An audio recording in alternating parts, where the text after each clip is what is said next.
This is just a quick demo of this Sinvitron light. This is the lamp unit, screws right on, and what some people don't realize about these rail lights is that these are the rails and they're adjustable, but they click on with a spring, and this one actually has a really nice action. So you've got your rails right here, and it just slides on, and it'll block unless you pull that action down, and it'll click right on. So it's got a nice action for sliding on and off, better than other lights that I've used, and one that I'll compare to in a second. The switch for this light is underneath. It's down here. So that would be really convenient if you're going to bump it. That's on bright. That's the solid light, and the double bump will give you the flashing light. And again, then I'll come back to single. If you're not going to bump it, I think what you're going to be doing is using your left hand to pop it if you're right-handed. And this is the flasher.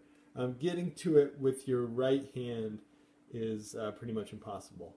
So that's the action for flipping the light on, and that's that light.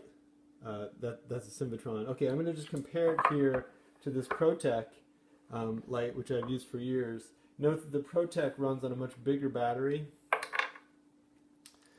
and works similarly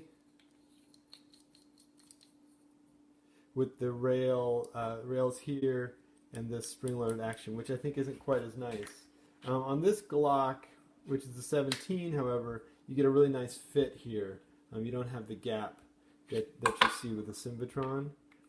So you really want to kind of size that.